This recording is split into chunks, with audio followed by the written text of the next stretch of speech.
ونعوذ بالله من شرور أنفسنا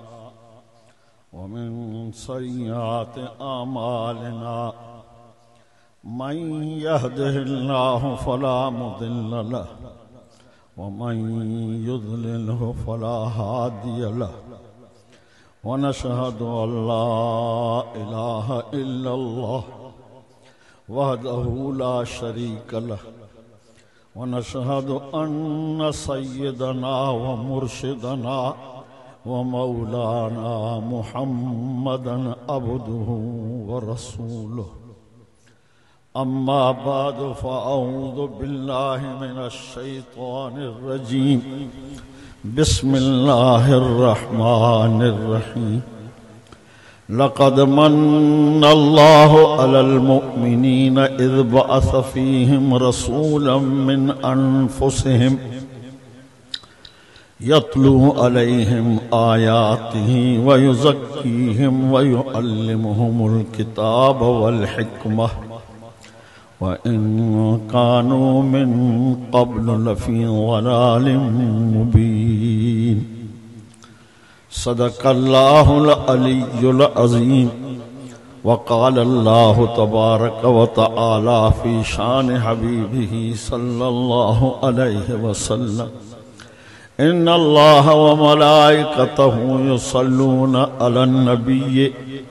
يا أيها الذين آمنوا صلوا عليه وسلموا تسليما بلند آواز سے ایک دفعہ صلاۃ شریف پڑھو اللهم صل على سيدنا محمد النبي الأمي وآله وأصحابه وبارك وسلم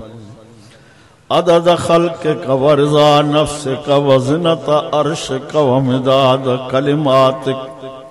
وعدد كل معلوم لك دائما ابدا ابدا مجھا پیارا مسلمان دوستو اللہ رب العالمین تہواں اساں مڑنی جے متاں وڈی مہربانی فرمائی جو ربیع الاول جے بابرکت مہینے میں بابرکت کلام مقدس تے ٻدھڻ لاءِ ہکڑی جگہ تے گڏجی وہڻ جی رب العالمین تواں اساں کي توفیق نصیب عطا فرمائے اساں جے پاک پیغمبر حضرت محمد کریم سب چو صلی اللہ علیہ وسلم چھو ت نبی پاک فرمایا جيڪو منهنجو نالو ٻڌي تو ۽ ما تے صلات نٿو پڙھے ان جهڙو دنیا ۾ بخیل چھو تو صلات پڑھن سان کا شے اسان جے کھیسے موں نکرندی کون پر ملندی محبوب کریم فرمایا جيڪو منهنجو امتی منهنجے مٿان هڪڙو دفعو صلات شریف پڑھندو اللہ رب العالمین ان جے مٿان 10 رحمتوں موڪليندو ان جا 10 گناہ معاف کندو ان جا 10 درجہ بلند کندو پاک پیغمبر صلی اللہ علیہ وسلم جن فرماयो جيڪو ماتے صلات گھڻي پڙھندو قیامت جي مون جي شفاعت کندو ان پاک پیغمبر صلی اللہ علیہ وسلم جي ڄمڻ جو مہینو نبی پاک صلی اللہ علیہ وسلم ڄمڻ کان اڳ ۾ ظاهرات اما آمنہ جي پیٹ ۾ آیا اما آمنہ سائن فرمائے थी ته محبوب جہاں ॾींहं खां वठी मुंहिंजे पेट में आया उन ॾींहं खां वठी मांखे ओघरायूं गुलाब जे गुलनि जे ख़ुशबू जी मुस्तफ़ा करीम सल्लल्लाहु अलैहि वसल्लम जे पेट में अचण खां पोइ जेके मुंहिंजे घर में पथरियूं हुयूं उहे पथरियूं कपह वांगुरु सफ़ा नरम थी वयूं अॻ में पेर फटजी पवंदा हुआ पर साईं जे अचण खां पोइ उहे पथरियूं कपह वांगुरु मां खूह ते पाणी भरण लाइ वेंदी हुअमि अॻ में रसो दिले में विझी दिलो लड़काइणो पवंदो हो पर महबूब जे अचण खां पोइ पाणी चढ़ी मुंहिंजे कदमनि जो सलाम कंदो रोज़ानो रोज़ रात जो मां ख्वाब ॾिसंदी हुअमि आमना तुंहिंजे पेट में 1.25 लाख नबियनि जो सरदार आहे। जॾहिं उहो ॼमे त फसमीह मुहम्मद आहे, पोइ उन जो नालो मुहम्मद रखंदा। सभु चओ सल्लल्लाहु अलैहि वसल्लम। मुहम्मद जे लफ़्ज़ जी माना आहे तारीफ़ कयल, दुनिया तारीफ़। ऐं पाक पैगंबर जो ॿियो नालो आहे अहमद। हिकिड़ो आहे मुहम्मद, ॿियो आहे अहमद। अहमद अर्श ते, मुहम्मद फर्श ते। अहमद जे लफ़्ज़ जी माना आहे अल्लाह जी घणे में घणी तारीफ़ करणो आहे। मुस्तफ़ा करीम सल्लल्लाहु अलैहि वसल्लम साईं खे मालिकुल मुल्क मेराज वारी रात फरमायो त मुंहिंजी तारीफ़ कर। त हबीब करीम फरमा ला उसी सनान अलैक कमा असनत अला नफ्सिक। मुंहिंजा रब जहिड़ी तो तारीफ़ पंहिंजी पाण कई आहे, मां नथो करे सघां। पोइ महबूब करीम 1.25 लाख नबियनि जे सरदार ये लफ़्ज़ चई बस कया त अल्लाह पाक फरमायो त तो मुंहिंजी तारीफ़ करे छॾ, गंज थी वियो। तंहिं करे महबूब जो नालो अहमद भी आहे, मुहम्मद भी आहे। उन पाक पैगंबर सल्लल्लाहु अलैहि वसल्लम जे नालनि में घणा नाला आहिनि? 99 नाला। उन पाक पैगंबर सल्लल्लाहु अलैहि वसल्लम जा सहाबी सगोरा फरमाइनि था त साईं जन मस्जिद शरीफ में वेहंदा हा, 14 जो चंड आसमान ते उभरियल हूंदो हो। असां महबूब जे चेहरे ते नज़र कंदा हुआसीं, वरी 14 जे चंड ते नज़र कंदा हुआसीं। फ़ैसिलो इहो कंदा हुआसीं त 14 जे चंड में रोशनी थोरी आहे, महबूब जे चेहरे में रोशनी घणी आहे। अम्मा आशा सिद्दीक़ा रज़ी अल्लाह ताला अन्हा फरमाए थी त मुंहिंजी घर में सुई गुम थी वई, ट्रोपे ॾियण वारी सुई। पोइ मां महबूब करीम सल्लल्लाहु अलैहि वसल्लम खे अर्ज़ कयो, साईं मुंहिंजी ट्रोपे ॾियण वारी सुई गुम थी वई आहे। मुस्तफ़ा करीम सल्लल्लाहु अलैहि वसल्लम मुर्किया, मुर्क सम्झो था तव्हां, खिलण ऐं मुर्क में फ़र्क़ु आहे। नबी पाक सल्लल्लाहु अलैहि वसल्लम मुर्किया, मुर्कण जे करे घर में एॾी रोशनी पैदा थी वई जो मां ट्रोपे ॾियण वारी सुई ॻोल्हे लधी। इन महबूब मुस्तफ़ा जहिड़ो को न थी सघियो आहे, न थी सघंदो। ऐं पाक पैगंबर सल्लल्लाहु अलैहि वसल्लम साईं पंहिंजे ज़ुबान मुबारक सां ही फरमाया, अना आखिरुल अंबियाए व अंतुम आखिरुल उमम। मुंहिंजा उम्मतियो, मां नबियनि मां आख़िरी नबी, तहां उम्मतुनि मां आख़िरी उम्मत। छो त नबी जे मटजण सां उम्मत जो नालो मटबो आहे। मूसा अलैहिस्सलाम जे उम्मत जो नालो यहूदी आहे, ईसा अलैहिस्सलाम जे उम्मत जो नालो ईसाई आहे, नसारो आहे। पाक पैगंबर सल्लल्लाहु अलैहि वसल्लम जे उम्मत जो नालो मुसलमान आहे। कुरान करीम में लिखियो पियो आहे, हुव सम्माकुमुल मुस्लिमीन मिन क़ब्ल। अल्लाह पाक फरमाए थो तहां जो नालो रखियल आहे मुसलमान। मुसलमान जे लफ़्ज़ जी माना आहे फर्मा बरदार। तव्हां ऐं असां जहां मजलिस में वेठा आहियूं, उहा मजलिस कुरान करीम जी आहे। ऐं इन मजलिस में नौ निहाल बचड़नि जी दस्तार बंदी थींदी। अल्लाह पाक तव्हां असांखे ॾेखारे पियो त हिन क़ुरान जो मुहाफ़िज़ मां आहियां। लखे बचड़ा साल में कुरान जा हाफ़िज़ थियनि पिया, लखें।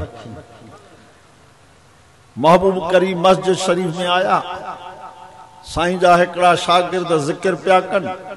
ॿिया साईं जा शागिर्द कुरान पिया पढ़नि। हिकिड़ा ज़िक्र, ॿिया कुरान। नबी सल्लल्लाहु अलैहि वसल्लम मथां बीही करे फरमायो, अंतुमा अला ख़ैर, तव्हां ॿई भले कम ते आहियो। ज़िक्र करण वारो तव्हांजो कम बि भलो आहे, कुरान पढ़ण वारो तव्हांजो कम बि भलो आहे। ईअं फरमाइण खां पोइ मुस्तफ़ा करीम सल्लल्लाहु अलैहि वसल्लम साईं जन कुरान पढ़ण वारनि सां वेही रहिया। पोइ ज़िक्र करण वारनि साईं जन खे अर्ज़ कयो, साईं छो त मोहब्बत त महबूब सां सभिनी जी हुई। जंहिंसां मोहब्बत हूंदी आहे, दिलि चवंदी आहे त मां साईं हुजे, ॿिए सां न। महबूब करीम सल्लल्लाहु अलैहि वसल्लम सां समूरनि साहबनि जी मोहब्बत हुई। पोइ साईं जन खे अर्ज़ कयो, साईं तव्हां चओ तव्हां ॿिन्ही जो कमु भलो आहे, पर वेही त होॾे रहियो। قرآن پڑھن وارن سان اسان سان کون وٺو فرمايو ته हिननि सां गॾु वेहण जो सबब आहे बुइस्तु मुअल्लिमा अल्लाह मूंखे दुनिया जो उस्ताद करे मोकिलियो आहे ऐं उस्ताद इन्ही जमात मां पैदा थींदा जेके क़ुर पढ़नि था तंहिं करे मां महबूब मुस्तफ़ा करीम सल्लल्लाहु अलैहि वसल्लम इन्हनि सां गॾु वेही रहियो क़ुर करीम जे लाइ मालिकुल मुल्क फरमायो इनखे हदीस कुदसी चइबो आहे मन शगलहुल क़ुरआन अन ज़िक्री व मसअलती आतैतहु अफज़ल मा उति साइलीन औ कमा क़ाल महबूब करीम फरमा मुंहिंजो ओ उम्मती जंहिंखे क़ुर करीम जी तिलावत रुझाए विधो रुगो क़ुर करीम जी वेठो थो तिलावत करे ॿियो ज़िक्र कोन थो करे ॿी का शइ घुरे कोन थो बस क़ुर पढ़े तो वेठो मां अल्लाह फैसलो कयो आहे त जेतिरो घुरंदड़नि खे ॾींदुमि ओतिरो हिन क़ुर पढ़ण वारे खे बिना घुरण ॾींदुमि अल्लाह ऐं अल्लाह जे मखलूक में फ़र्क़ बयान कंदे मुस्तफ़ा करीम सल्लल्लाहु अलैहि वसल्लम फरमायो अल्लाह पाक न घुरण ते नाराज़ थींदो अल्लाह पाक न घुरण ते नाराज़ थींदो आहे त मां घुरो छो न था बानो घुरण ते नाराज़ थींदो आहे बाने खां तव्हां हिकु दफ़ो घुरंदो भली गारो दोस्त हुजे 5000 ॾींदो ॿीहर घुरंदोसि ॾींदो टीहर घुरंदोसि तव्हांखे चवंदव मां वटि बैंक कोन्हे पर अल्लाह पाक फरमाए थो त मां घुरो छो त मुंहिंजो नालो छा आहे गनी गनी वल्लाहुल गनी व अंतुमुल फुकरा अल्लाह पाक शाहूकार आहे तव्हां सभु सुञायो उन खां घुरो अल्लाह खां घुरबो चो इंशाअल्लाह मिलंदो सभई चो इंशाअल्लाह और घुरजे हिकिड़ो आहे घुरण ॿियो आहे पढ़ण असां जेका दुआ हथ खणी कंदा आहियूं या दुआ पढ़ंदा आहियूं घुरंदा न घुरण ऐं पढ़ण में फ़र्क़ु आहे रब्बना आतना फ़िद दुनिया या पढ़ीसीं घुरण ईअं आहे जो तुंहिंजे मुंहिंजे अखियुनि मां ॻोढ़ा वही पवनि उनजो सवलो मिसाल मां दोस्तनि खे ॾींदो आहियां त घर में नंढड़ो ॿार अबे खां ख़र्ची घुरंदो आहे वो अबो ख़र्ची न ॾींदो अथसि चवंदुसि कोन्हे वरी ॿीहर चिमड़ंदुसि चवंदो कोन्हे वरी टीहर चिमड़ंदुसि चवंदो कोन्हे पोइ हाणे छा कंदो हे नंढो ॿार घर जे थल्हे ते रोअंदो बि लेथड़ंदो बि घर जे थल्हे ते रोअंदो बि लेथड़ंदो बि पोइ अबो काॾो बि आणे हुनजो उनजी ख़र्ची पूरी कंदो की न तूं असां बि राति जो जॾहिं आधी राति थी वञे मालिकुल मुल्क जी ख़ुसूसी रहमत हिन आसमान ते लही ईंदी आहे नबी साईं फरमायो अध राति खां पोइ अल्लाह जी ख़ुसूसी रहमत हिन आसमान दुनिया वारे ते लही ईंदी आहे पोइ ऐलान शुरू थींदा आहिनि आहे को मरीज़ जेको मां शफ़ा घुरे आहे को सुञो जेको मां शाहूकारी घुरे आहे को कर्ज़दार जेको मां कर्ज़ लाहिण जी दुआ घुरे अध रात अकेलो अल्लाह पाक पंहिंजे इन महबूब करीम खे जेकॾहिं उन जी वेही तारीफ़ कजे त सिज लही वेंदो पर महबूब जी तारीफ़ कोन खुटंदी उन महबूब करीम के अल्लाह पाक कुरान में सड करे चए तो या अय्युहल मुज़म्मिल क़ुमिल लैला इल्ला क़लीलन निस्फ़हु अव इनक़ुस मिनहु क़लीला औज़िद अलैहि वरत्तिलिल क़ुरआन तरतीला मुझा महबूब दुनिया सुनी पवे हाने तू अकेलो उथी कुरान पढ़ त मां अकेलो अल्लाह तुझो कुरान ॿुधां अॻिते अल्लाह पाक ने सूरत में फरमाया इन रब्बक यअलमु अन्नक तक़ूमु अदना मिन सुलुसिल लैल व निस्फ़हु व सुलुसहु व ताइफ़तुम मिनल लज़ीना मअक वल्लाहु युक़द्दिरुल लैल वन नहार अलिम अल्लन तुहसूहु फताब अलैकुम फ़क़रऊ मा तयस्सर मिनल क़ुरआन اللہ پاک فرمایا مجھا محبوب تو مجھو حکم منو ادھ رات جو تھی قرآن پڑھی وطائفۃ من الذین ما کہیں تجھا شاگرد جے کہ تو سان گڈ ہیں انہوں نے بھی ادھ رات جو تھی قرآن پڑھو ایکڑی رات نبی پاک صلی اللہ علیہ وسلم ابو بکر صدیق سائیں جو میں ویا سائیں جو سہرو قرآن پہ پڑھے آہستہ آہستہ پہ پڑھے قرآن پہ پر آہستہ آہستہ وری عمر سائیں جے گھر میں ویا وہ قرآن پڑھے پہ پر ڈاڑھے ڈاڑھے وہ صدیق اکبر کے چاہوں تو تم آہستہ چھو تو پڑھے جیسے جہاں کے بدھائنو آؤ بدھے تو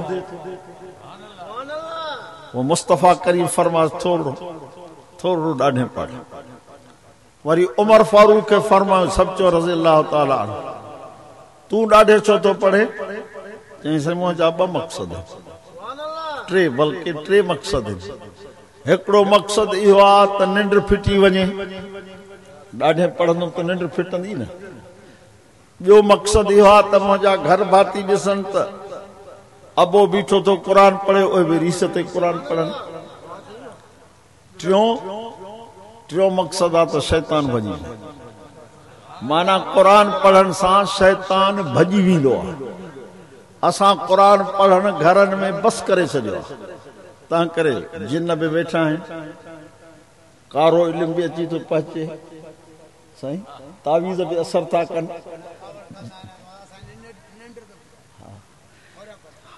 جے کدیں تواں اساں قرآن کریم پڑھی ऐं सुम्हूं त इंशाअल्लाह इहे सभु शयूं ख़तम थी मुस्तफ़ा करीम सल्लल्लाहु अलैहि वसल्लम ते पोयूं ॿ सूरतूं जेके आहिनि उन जो नालो आहे मुअव्वज़तैन माना अल्लाह खां सभु बातिल कुवतुनि खां पनाह वठणु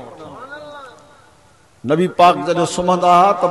पाण इहे सूरतूं पढ़ी पंहिंजनि हथनि ते शुकारे सॼे जिस्म ते हथ घुमाईंदा हुआ आखिरी वक्त में अम्मा आशा सिद्दीक़ा के फरमायो त तू पढ़ी मुझे जिस्म ते घुमा इन मां साबित थियो त बे खां भी पढ़ाए पंहिंजे जिस्म ते फूको ॾियारे सघे थो महबूब करीम 1.25 लाख नबियनि जे सरदार ताजदार मदीना ते हिकिड़ो दफ़ो कलमो त पढ़ो ला इलाहा इल्लल्लाह मुहम्मदुर रसूल इहो कलमो पूरो आहे सभई चो इहो कलमो पूरो आहे इहो खुटल न आहे जेके चवनि था खुटल आहे हे पाण खुटल हे कलमो पूरो आहे असांजो कलमो क़ुरान में आहे सूरत मोहम्मद में लिखियो पियो थो ला इलाहा इल्लल्लाह सूरत फतह में लिखियो पियो थो मुहम्मदुर रसूलुल्लाह कलमो क़ुरान में इहो कलमो किन किताबनि त इहे लिखियो आहे त इहो कलमो जन्नत जे हर हिकिड़े वण ते लिखियल आहे मुंहिंजे पाक पैगंबर हज़रत मोहम्मद करीम सभई चो सल्लल्लाहु अलैहि वसल्लम फरमायो जॾहिं मुंहिंजो उम्मती कलमो पढ़ंदो आहे त उन जे नाले ते जन्नत जो प्लाट लिखिजी जन्नत जो प्लाट मैरापुर जो न मैरापुर में त हज़ारनि में प्लाट मिलंदा पर जन्नत जो प्लाट तव्हां असांखे कलमे पढ़ण सां मुफ़्त में मिलंदो ऐं नबी साईं फरमाया त जन्नत में तव्हांखे लकुड़ रखण जेतिरी जॻह मिले न त दुनिया ऐं दुनिया जे सभिनी शयुनि खां बहितर ऐं अफ़ज़ल आहे महबूब करीम फरमायो तव्हांजे नाले ते प्लाट लिखजी वियो उन जी हद कोन ॿुधायूं त 100 फुट 1000 फुट 5000 फुट न प्लाट छो त जन्नत वॾी आहे अर्ज़ुहा का अर्ज़ समाए वल अर्ज़ अल्लाह पाक फरमाए थो जन्नत हेतिरी वॾी आहे साईं केतिरी जीअं आसमान ज़मीन खे गॾायो अञा जन्नत वॾी आहे उन हबीब करीम फरमाए त प्लाट त लिखजी वियो पर वाहे क़यान प्लाट आहिनि ख़ाली जन्नत जा प्लाट आहिनि ख़ाली उन्ही ते बंगलो ठहराइबो कोन्हे न हा साईं पर सामान हितो मोकिलणो पवंदो सामान हितो मोकिलणो पवंदो मुस्तफ़ा करीम खे अल्लाह पाक ख़ुसूसी रहमत अता फरमाई आहे महबूब करीम वरी पंहिंजे उम्मत खे ख़ुसूसी वज़ीफ़ा ॿुधाया। मुस्तफ़ा करीम सल्लल्लाहु अलैहि वसल्लम साईं हज़रत उमर साईं खे फरमायो महलात जन्नत वारे महलात जो सामान हिते आहे ई कोन असां वटि। जन्नत में महलात ठहंदो, हिकिड़ी सिर सोन जी, हिकिड़ी सिर चांदीअ जी, गारो अतरो अंबर जो। अब अहिड़ो सामान आहे न, पर इहो सहूलियत सां मिलंदो। हज़रत उमर साईं खे फरमायो उमर 24 कलाकनि में 10 दफ़ा कुल अल्लाह पढ़ंदो। 24 कलाकनि में 10 दफ़ा कुल अल्लाह खे भेरो ॾींदो कर त तुंहिंजे खाते में जन्नत में महलात ठहंदो। आवाज़ सवलो आहे ॾुखियो आहे? मां चवंदो हर निमाज़ खां पोइ 2 दफ़ा पढ़ो, 5 निमाज़ुनि खां पोइ 10 दफ़ा। जेकॾहिं को निमाज़ नथो पढ़े त घर में वेही राति जो 10 दफ़ा कुल अल्लाह पढ़े, पर पढ़ंदो केरु? जेको पढ़ियल हूंदो न, अनपढ़ियल त कोन पढ़ी सघंदो न बाबा। इन क़ुरान जी तालीम तव्हांखे मस्जिद ऐं मदारिस में मिलंदी। दुनिया जा हुक्मरान चवनि था त क़ुरान दुनिया मां हलियो वञे, पर अल्लाह पाक फ़ैसिलो कयो आहे त इहो क़ुरान हूंदो। जेसि ताईं क़ुरान करीम जो आवाज़ हिन दुनिया जे तख़्ते ते हूंदो तेसि ताईं दुनिया ख़त्म न थींदी, चाहे हिकिड़ो अल्लाह अल्लाह करण वारो हुजे। नबी पाक फरमाए हिकिड़ो माण्हू अल्लाह अल्लाह करण वारो हूंदो त बि दुनिया ख़त्म न थींदी, छो त इहो अल्लाह अल्लाह चवण रूह आहे। रूह इंसान में रूह जेसि ताईं हूंदो तेसि ताईं दफ़न कबुस। भली बीमार थी पवे, खट ते पियो हुजे, उथी न सघे, जेसि ताईं लुकी में साह अथव तेसि ताईं उनखे पूरबो कोन। दुनिया में अल्लाह अल्लाह जो जेसि ताईं साह आहे, भली हिकिड़ो माण्हू चवे त बि क़यामत क़ाइम न थींदी। हिन क़ुरान जो आवाज़ जाथे हलंदो आहे। तव्हां असांजे महबूब करीम फरमायो आहे, तफ़सीर बैज़ावी शरीफ़ान जे मुंड में हदीस लिखी पई आहे। फरमायूं त अल्लाह ताला कहीं अलाइके जे मथां अज़ाब मुक़रर कंदो आहे, मलाइक बि मोकिलींदो आहे, पर उन्हनि खे हुकुम कंदो आहे त सुबुह ताईं इंतज़ार करे। पोइ सुबुह जो उन अलाइके जा नंढड़ा ॿार चवंदा आहिनि अल्हम्दुलिल्लाह रब्बिल आलमीन अर्रहमान अर्रहीम। अल्लाह ताला मलाइकनि खे हुकुम कंदो आहे त इन अलाइके तां 40 साल अज़ाब खणी छॾो। 40 साल, छो त अञा नंढड़ा नंढड़ा ॿार मूंखे चवनि था रहमान रहीम रब्बुल आलमीन। इन मां तव्हां सम्झी वठो त दुनिया टेक्नोलॉजी लिहाज़ सां केॾी बि तरक़ी करे कुझु न थींदो, पर हिन क़ुरान जेसि ताईं असां वटि आहे तेसि ताईं क़यामत क़ाइम न थींदी। बाक़ी हिकिड़ी हदीस आहे, दुर्रतुन नासीन किताब जो नालो आहे, उन में लिखियल आहे। नबी मुस्तफ़ा सल्लल्लाहु अलैहि वसल्लम साईं फरमायो त हिकिड़ो दौर ईंदो, मुंहिंजे उम्मत ते हिकिड़ो दौर ईंदो, ज़मानो, जंहिंमें मुंहिंजी उम्मत जा आम माण्हू उलमा सां नफ़रत कंदा। जॾहिं उलमा सां नफ़रत कंदा त महबूब करीम फरमायो त उन्हनि ते मालिकुल मुल्क 3 अज़ाब मुसल्लत कंदो।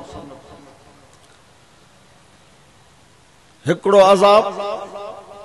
फरमायो तुंहिंजे रिज़्क़ रोज़ी में बरकत ख़त्म थी वई। हवा नज़र अचे थी या शइ कोन थी अचे? रिज़्क़ रोज़ी में बरकत ख़त्म थी वेंदी। हिकिड़ी आहे बरकत, ॿी आहे कसरत। कसरत ऐं बरकत में फ़र्क़ु आहे। बरकत चइबो आहे थोरी शइ में कमु घणो थी वञे,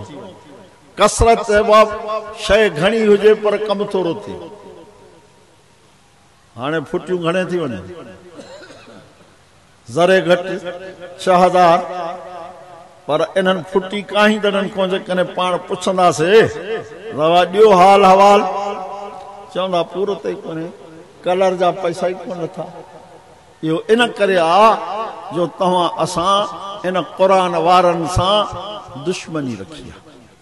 फरमायो ॿियो अज़ाब उन्हनि जे मथां जेको अल्लाह पाक मुसल्लत कंदो, दुआ कयो त अल्लाह साईं तव्हां असांखे उन अज़ाब खां बचाए।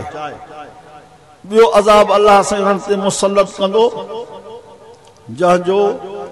नालो आहे हाकिम ज़ालिम हूंदा। हाकिम ज़ालिम हूंदो।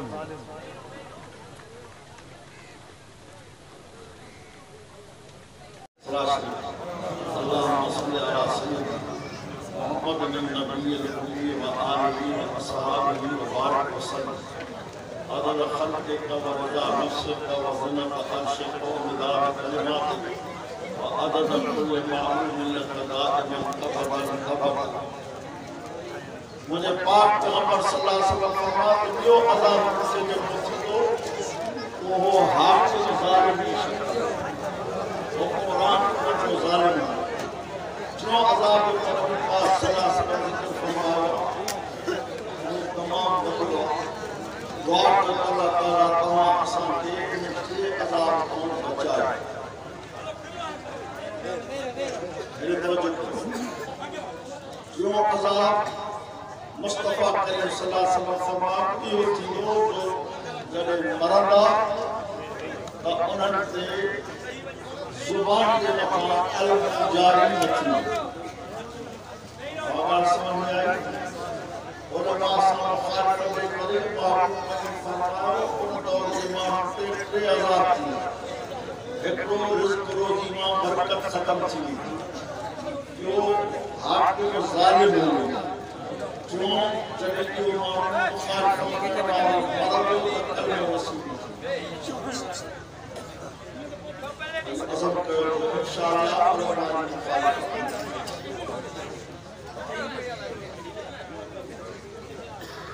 حبیب کریم سوالت نبی کے سردار تاجدار مدینہ فرما جو امتی کی کلمہ جو پڑھتا ہے کہ خدائیں جو نالا افضل ذکر ان کلمے کے جو امتی 24 کلام میں 100 دفعہ پڑھو قیامت کے اتنو ان جو چہرو چوڑی کے چنڈوان کو چمکو چوڑی کے چنڈوان حبیب کریم سوالت نبی کے سردار فرمایا کہ قیامت میں میں پانن کے سنانا عرض کرنے سے کیوں سنانا فرمایا سنانا موجو کما نشانی کھنی چڑھتا ہے سہیں کیڑی نشانی فرمایا عقیدہ صحیح رکھی 5 وقت نماز قیامت میں اتنو 5 عبادت ہمارا چوبی کے چندوان کو چمکتا میں سنانا ہوگی کوسر کے وچی ان جو پانی ایکڑو ڈھوکو پیلو تو 50,000 ورے تھی انہیں نہ لگن اج عظم کو نماز پڑھنا بے نمازی فرون ساؤں بے نمازی مردو مصطفیٰ کریم صلی اللہ علیہ وسلم فرما کپر ان کے دیپوڑو بھی سجے پاسے جو قاسم کھبے میں سجے میں گری بھی رڑی میں کوکو کمو تہاں جے کہ بدھو تو بے ہوش تھی کرے گری کو بے پاسے جو اللہ اپنے مطاہم کو ملائک مکر کرنے جہاں ہاتھ میں لوہو ہتھوڑو ہو فرمان جے کنے او جبل دے ہٹے تلا سار ترابا جبل مٹی بنی دعا کہو اللہ تعالیٰ تمام آسان کے نماز نصیب کرے نمازی مردو قبر ایڈی کشادی تھی ویرس جیس تین نظر اس تین قبر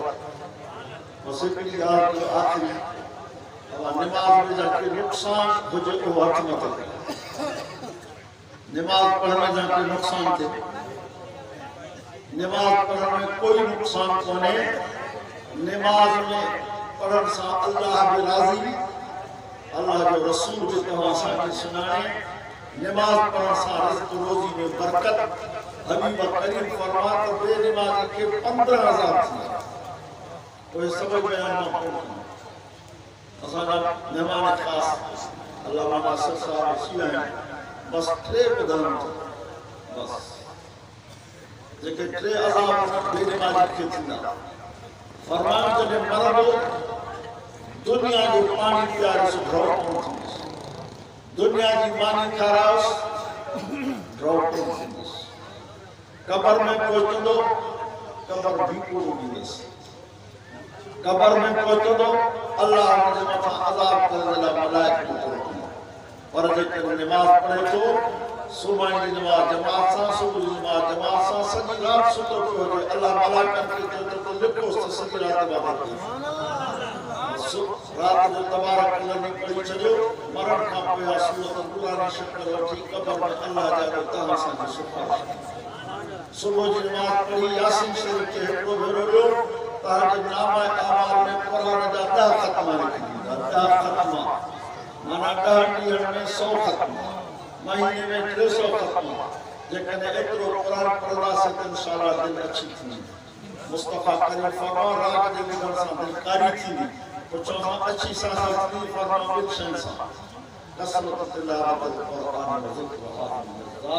قرآن جو دور گھنو کو موت کیا تو تاں دل اچھی تھی وآخر دعوانا الحمدللہ